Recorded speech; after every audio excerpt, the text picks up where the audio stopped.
Hello everyone, welcome to back my YouTube channel. Today I'm going to discuss about GI problem, that is appendicitis. Firstly, I will discuss about its anatomical structure. The appendix site at the junction of small and large intestine.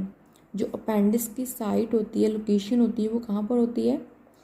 Between the small and large intestine. जो इन दोनों में connection होता है, junction होता है, उसके बीच में appendix की location होती है. It's a thin tube. जो अपेंडिक्स होती है वो काफ़ी थिन ट्यूब होती है, 4 इंचज़ लॉन्ग होती है. इसकी जो लेंथ होती है वो कितनी होती है? 4 inches. Normally the appendix side in the lower right abdomen. जो लोअर साइड होती है राइट एब्डोमेन की, वहाँ पर इसकी लोकेशन होती है. Next its function. One theory is that appendix act as a storehouse for good bacteria rebooting the digestive system after diarrhea illness.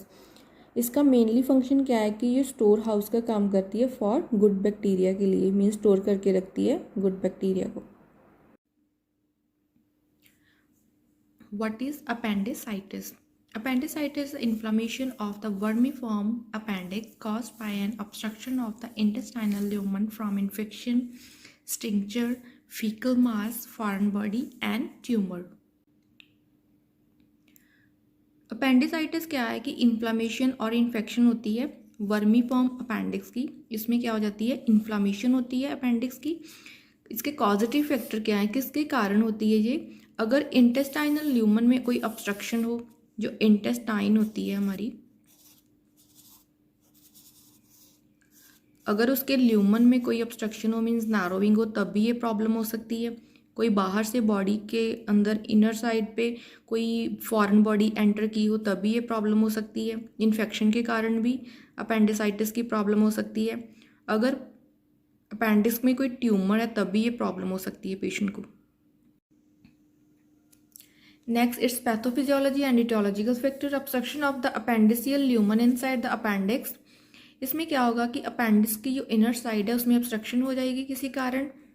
वो हो सकती है जैसे कि इंटेस्टाइनल ल्यूमन में कोई ऑब्स्ट्रक्शन हो due to infection, faecal mass, foreign body या ट्यूमर के साथ ये प्रॉब्लम हो सकती है. उसके बाद क्या होगा, जब ऑब्स्ट्रक्शन होगी तो ऑब्स्ट्रक्शन के साथ क्या होगा, म्यूकस की सक्रीशन मोर हो जाएगी as compared to normal. Then increase appendiceal lumen pressure.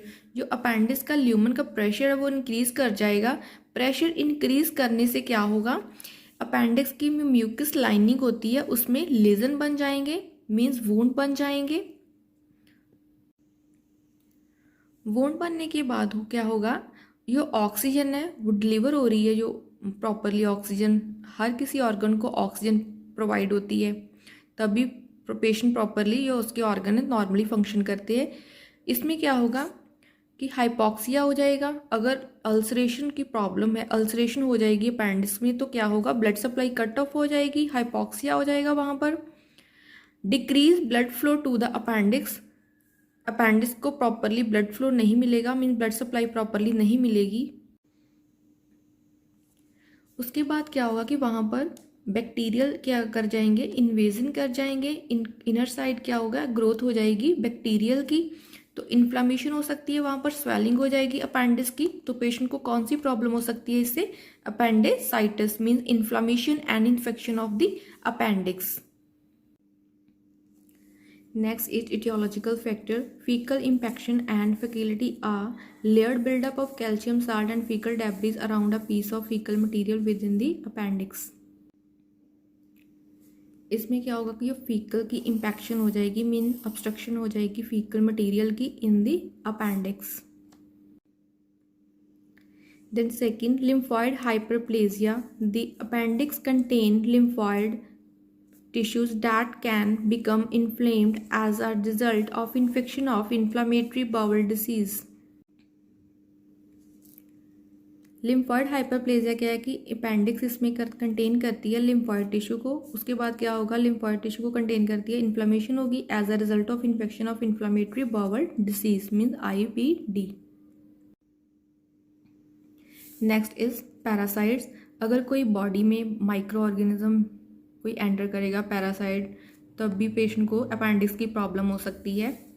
Tumour, अगर किसी पेशेंट की प्रीवियस हिस्ट्री ट्यूमर की है तब भी पेशेंट को ये प्रॉब्लम हो सकती है अपेंडिक्स की, क्योंकि ट्यूमर के साथ क्या होगा कि ऑब्स्ट्रक्शन हो जाएगी, वहाँ पर ब्लड जो ऑक्सीजन की सप्लाई है वो लैक हो जाएगी, डिक्रीज हो जाएगी, प्रॉपरली डिलीवर नहीं होगी ऑक्सीजन, तब वहाँ पर अल्सरेशन की प्रॉब्लम हो सकती है। अल्सरेशन के बाद क्या होगा, ब्लड सप्लाई कट ऑफ हो जाएगी और पेशेंट को अपेंडिसाइटिस की प्रॉब्लम हो सकती है, inflammation and infection of the appendix.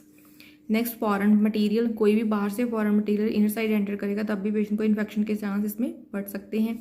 Trauma, अगर किसी पेशेंट को ट्रॉमा हुआ है तब भी ये प्रॉब्लम हो सकती है। इंटेस्टाइनल वॉर्म, कोई intestinal worm inner side enter किया तब भी पेशेंट को ये प्रॉब्लम हो सकती है। लिम्फेडाइटिस, अगर लिम्फ की इन्फेक्शन और इन्फ्लेमेशन हो तब भी पेशेंट को प्रॉब्लम हो सकती है, क्योंकि लिम्फ का क्या काम होता है, सप्लाई करते हैं properly blood supply to the all organ. Then it's type, acute and chronic. जो कंडीशन 2 वीक से 3 वीक्स तक होती है हम उसे क्यूट कंडीशन कहते हैं। क्रॉनिक होती है 1 ईयर तक, 6 मंथ तक। First one is cute appendicitis, it develop very fast. जो क्यूट की प्रॉब्लम है, क्यूट अपेंडिक्स की प्रॉब्लम है पेशेंट को, वो काफ़ी फास्ट होती है, usually in a span of several day, काफ़ी डेज तक ये चलती है प्रॉब्लम और hours. It occur when vermiform appendix is completely obstructed. ये प्रॉब्लम तब होती है पेशेंट को जब अपेंडिक्स की प्रॉपरली ऑब्स्ट्रक्शन होती है, तब ये प्रॉब्लम होती है, either because of bacterial infection, जहाँ तो वो ऑब्स्ट्रक्शन बैक्टीरियल इन्फेक्शन के साथ हो, और या टाइप ऑफ किसी ब्लॉकेज के साथ पेशेंट को अक्यूट अपेंडिक्स की प्रॉब्लम हो। Then second is chronic appendicitis. It is an inflammation that can last for a long time. This is rare according to repair published in Therapeutic Advance in Gastroenterology. It is only 1.5% of recorded acute appendicitis cases. जो chronic appendicitis की problem है वो क्या है कि inflammatory process होता है, और उसमें क्या होता है कि ये प्रॉब्लम काफ़ी लंबे समय तक पेशेंट को होती है, जो क्रॉनिक कंडीशन होती है। Next, clinical manifestation under sign, abdominal tenderness, patient के एब्डोमेन पर टेंडरनेस हो सकती है, राइट लोअर क्वाड्रेंट पे टेंडरनेस होगी, रिबॉन्ड टेंडरनेस होगी, सर्वाइकल मोशन टेंडरनेस होगी, रिजिडिटी हो सकती है, पॉज साइन होगा। इसमें क्या है कि जब पेशेंट के राइट थाई को अपवर्ड मूव करेंगे तो पेशेंट के लेफ्ट साइड पर पेन होगी, ये साइन है अपेंडिसाइटिस का। palpable mass, Rovsing sign, obturator sign. Then symptoms under this abdominal pain और रजिया मीन्स पेशेंट को भूख नहीं लगेगी, इसमें कॉन्स्टिपेशन होगी, diarrhoea, fever, nausea, vomiting. Patient की जो पेन है माइग्रेट करेगी right quadrant, lower quadrant. Next, assessment and diagnostic finding. First is Rovsing sign, अगर पेशेंट की left lower side, lower quadrant को हम पालपेट करेंगे तो पेशेंट के राइट साइड पर पेन होगी। Next is obturator sign, internal rotation of the hip causes pain suggesting the possibility of an inflamed appendix located in the pelvis. ऑब्चुरेटर sign क्या है कि अगर पेशेंट की हिप को रोटेट करेंगे इंटरनली साइड तो पेशेंट को पेन फील होगा, तो पेशेंट को इन्फ्लामेशन हो सकती है अपेंडिक्स में। नेक्स्ट इज डनफी साइन में क्या हुआ कि पेशेंट कफिंग के साथ पेशेंट को पेन हो सकती है राइट लोअर क्वाड्रेंट में।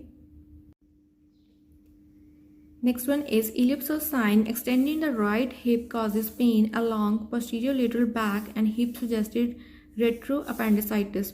इसमें क्या है कि जब पेशेंट की राइट हिप को हम एक्सटेंड करेंगे तो पेशेंट को पेन फील होगी। Next is Sitkovsky sign, increase pain in the right iliac region, patient के राइट इलियक पर इंक्रीज होगी पेन। कब होगी? जब पेशेंट को एग्जामिन करेंगे, पेशेंट की पोजीशन लेफ्ट साइड पर होगी तो पेशेंट को राइट साइड पर पेन हो सकती है, मीन्स ऑपोजिट साइड पर पेन होगी पेशेंट को।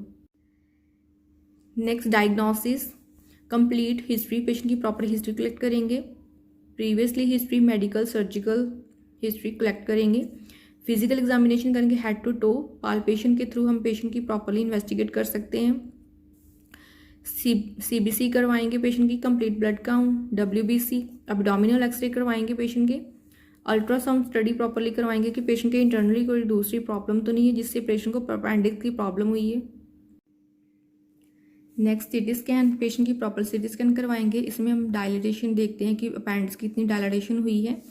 Thicken and enhancing wall thickening of the sickle apex, हम पेशेंट की जो अपेंडिक्स है उसकी प्रॉपरली लोकेशन फाइंड आउट करते हैं, वो कितनी एक्सटेंड हुई है, कितनी डायलेटेड हुई है, कितनी इन्फ्लामेशन उसमें है। Then it's medical management. Under this, analgesics such as morphine sulfate 10 mg per ml, antibiotics, sulfatazine 250 500 mg, levofloxacin 500 mg, metronidazole 500 mg, 100 ml. Next one is surgical procedure, appendectomy. इसमें removal करते हैं appendix की। Surgical removal of the appendix is performed as soon as possible to decrease the risk of perforation. It may be perform under a general and spinal anaesthesia with lower abdominal incision or by laparoscopy. So guys, it's all about my topic. Today I discussed about appendicitis, its pathophysiology, etiological factor, clinical manifestation, diagnostic evaluation, medical management, nursing management and surgical management. So I hope you understood my topic. If any query related to my topic, then ask me in comment box. Thank you so much.